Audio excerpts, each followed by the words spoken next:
Hi friends, welcome to Pudhumalar vlogs. இன்றைக்கி ரொம்ப டேஸ்டான இது ஒரு சின்ன ஒரு சீக்ரெட்டோடு நான் உங்களுக்கு சொல்லியிருக்கேன். பட்டாணி சாதம் அவ்வளோ டேஸ்ட்டாக இருந்துச்சு, அவ்வளோ சூப்பராக ஈஸியாக குயிக்காக பண்ணிடலாம். இதை எப்படி பண்ணலான்னு பார்க்கலாமா? அதுக்கு முன்னாடி நம்ம சேனலையும் சப்ஸ்கிரைப் பண்ணிக்கோங்க, லைக் பண்ணிக்கோங்க, சரியா? பட்டாணியை வந்து ஒரு நைட்டு ஃபுல்லாக நான் ஊற வச்சுருக்கேன். ஊற வச்சுட்டு 2-3 தடவை நான் கழுகி வச்சுட்டேன். கழுகினதுக்கப்புறமா குக்கரில் போட்டு அந்த பட்டாணி மூழ்கிற அளவுக்கு நான் வந்து உப்பு போட்டு 3 விசில் வச்சு நான் எடுத்துக்கிறேன். இது ரொம்ப குழையவும் செய்யாது, ரொம்ப வேகாமல் இருக்கிற மாதிரி இருக்காது, கரெக்டான இதில் வந்து வெந்திருக்கும். அதுக்கப்புறம் ஒரு துண்டு இஞ்சி, ஒரு 5-6 பல்லு பூண்டு, ஒரு வெங்காயம், பச்சை மிளகா உங்களுக்கு காரத்துக்கு ஏற்ற மாதிரி, அப்புறம் புதினா, கொத்தமல்லி, இது எல்லாத்தையும் சேர்த்து மிக்சியில் நல்லா மையாக அரைச்சிக்கோங்க. ரொம்ப நைஸாக அரைக்கணும் இல்லை, ஒரு அளவுக்கு நீங்கள் வந்து அரைச்சி வச்சுக்கோங்க.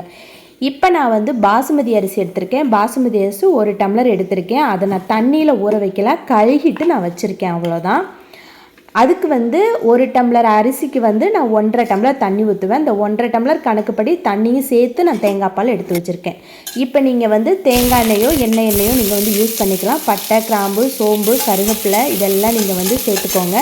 சேர்த்துட்டு பெரிய வெங்காயம், ஒரு பெரிய வெங்காயம் எடுத்து நல்லா நீல வாக்கில் கட் பண்ணி அதையும் சேர்த்து உப்பு போட்டு மஞ்சள்தூள் போட்டு நல்லா வதக்கிக்கோங்க. கொஞ்சம் கலர் மாதிரி வரணும். இதில் வந்து சோம்பு வந்து நான் இப்போ ஸ்டார்டிங்கில் சேர்க்க மறந்துட்டு, அதனால் இடையில சேர்த்துருப்பேன். நீங்கள் வந்து தாளிக்கும் போதே சேர்த்துக்கோங்க. கூடவே 2 பச்சை மிளகாயும் நான் சேர்த்துருக்கேன் கீரி போட்டு.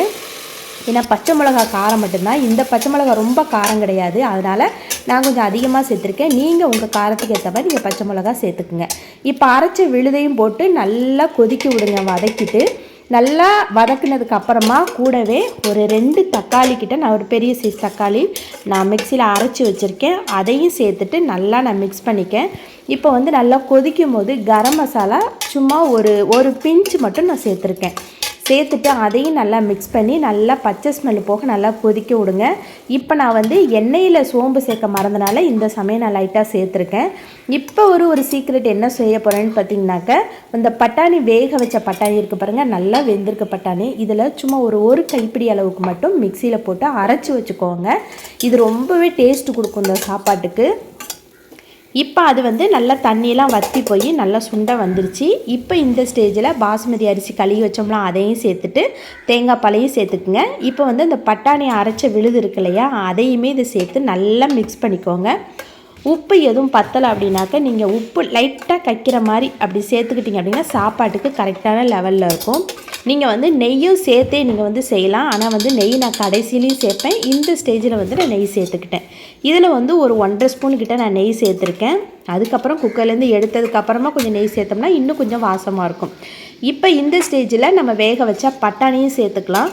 பட்டாணியும் சேர்த்துட்டு நல்லா மிக்ஸ் பண்ணிக்கோங்க. மிக்ஸ் பண்ணிவிட்டு உப்பு பத்தலை அப்படின்னா உப்பையும் சேர்த்துக்குங்க. நான் கொஞ்சம் உப்பு பத்தலை எனக்கு, அதனால் உப்பு சேர்த்துட்டேன். இப்போ குக்கரில் மூடி வந்து நீங்கள் 2 விசில் வச்சா போதும்.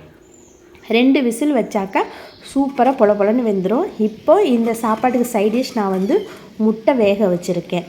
அதுக்கப்புறம் பார்த்திங்கனாக்கா சமைக்கவே விடலை, இந்த பூனைக்குட்டி பண்ணுற அநியாயத்தை பாருங்கள், அதுக்கே வாசம் அடிச்சிருச்சு போல், அந்தளவுக்கு நான் என்னமோ பண்ணுறேன்னு ஏறி வர ஆரம்பிச்சிட்டேன் மேலேயே. இப்போ பாருங்கள் 2 விசில் வந்தோன்னே நான் எடுத்துட்டேன். சூடோடையே எப்போதுமே கிளறக்கூடாது சாப்பாடு. நான் ஒரு 5 நிமிஷம் அப்படியே நான் விட்டுட்டேன். கொஞ்சம் ஆறுனதுக்கு அப்புறம் தான் நான் கிளற ஆரம்பிக்கிறேன். அப்போ தான் அரிசி உடையாமல் உங்களுக்கு பொலன்னு வரும். இப்போவும் 1 ஸ்பூன் நெய் மேலே சேர்த்துட்டு அப்படியே நல்லா மிக்ஸ் பண்ணிக்கோங்க. அவ்வளோதான், சூப்பர் டேஸ்டான நல்லா கமகமன்னு மனமாக அழகாக பட்டாணி சாதம் ரெடி ஆயிடுச்சு.